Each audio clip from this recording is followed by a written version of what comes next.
So today's naturally inspired moment is about how to change the way we look at things. One of my favorites, again, I told you I was visiting all these previous teachers of mine and all these previous different conferences I have attended, and just looking for ways to inspire myself through what we're going through right now, when it feels like kind of everything's fallen apart in the world, And I came across this one from Dr. Wayne Dyer. He had a famous saying where he said, "When you change the way you look at things, the things you look at change."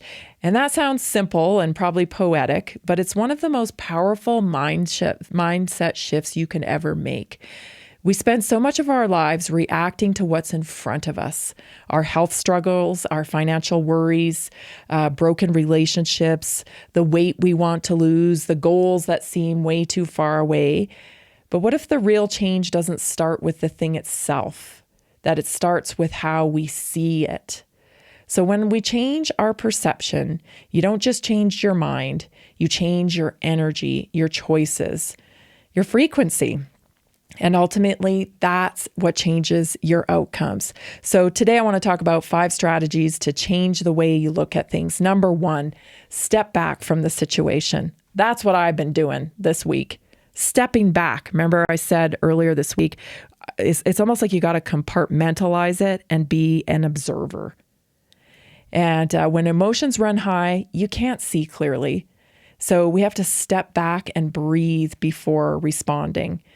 We have to create space between the events that we're witnessing, or the circumstances that we're living through, and then create a response. Because that pause alone is the beginning of our wisdom.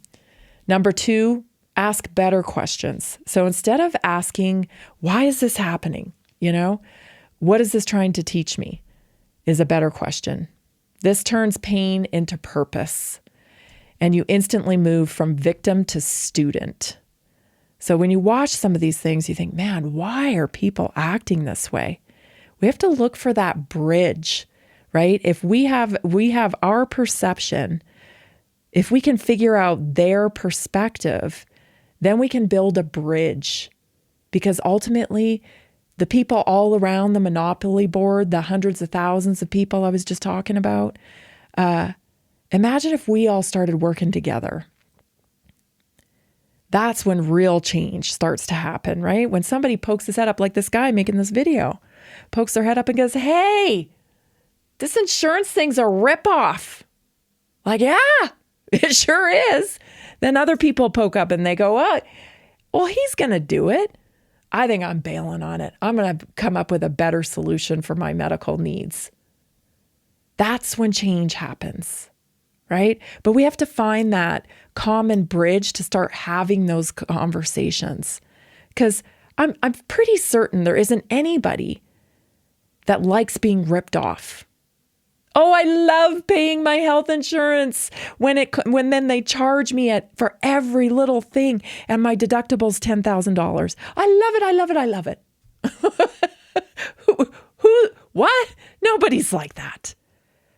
But we're just having difficulty having these conversations. We're lacking organization, and we're lacking the understanding of other people's perspective.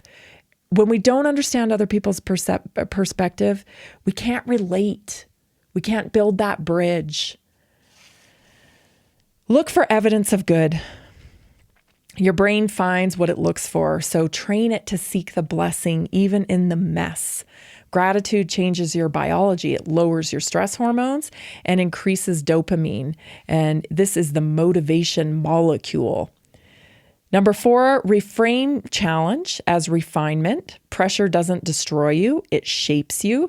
Just like your muscles grow through resistance, your spirit grows through struggle. Every challenge is preparing you for what is next. Number 5, choose faith over fear. You can't hold both at the same time. Faith opens your vision, fear narrows it. And remember that perspective isn't about ignoring what's wrong.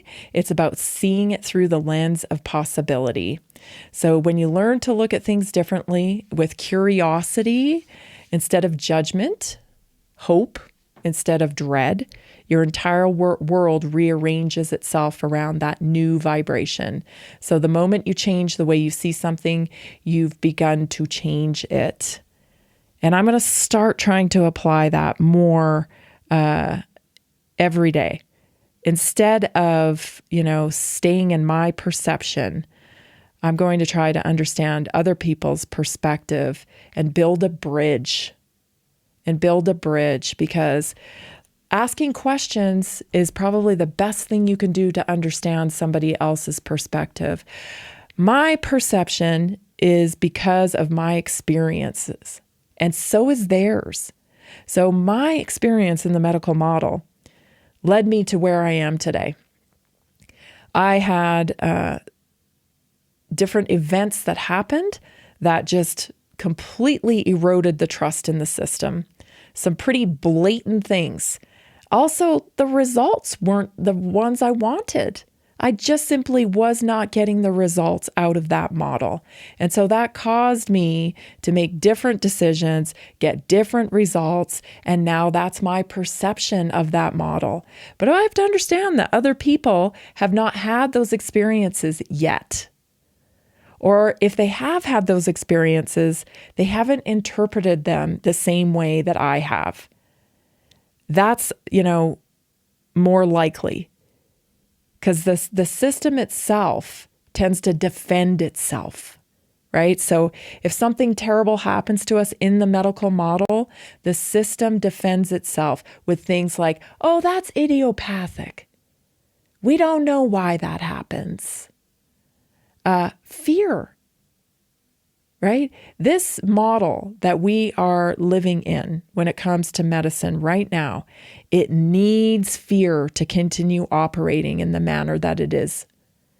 There has to be urgency, and people are driven to urgency with fear.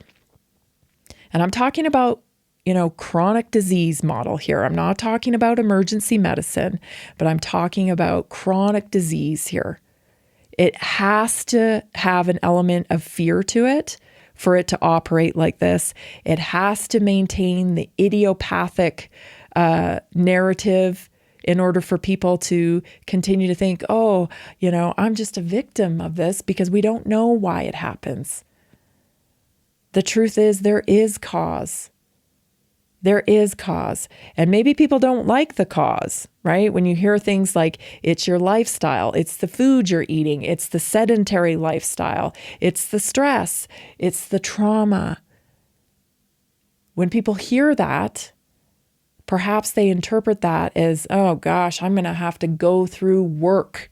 I'm going to be inconvenienced. The brain says, I don't know what to expect with this. This is the unknown. This means risk. I don't like risk. I like comfort. I like convenience.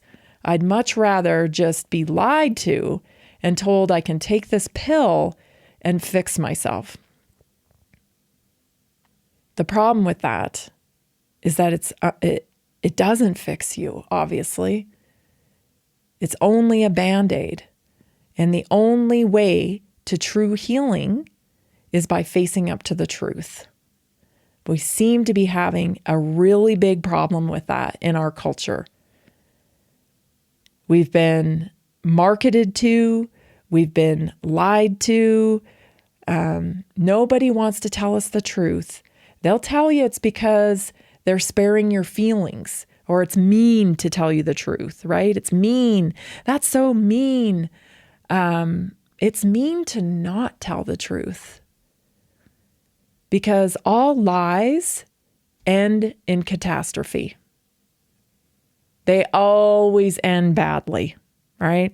It always ends up in pain and suffering when things could have been prevented if we had just faced the truth in the beginning.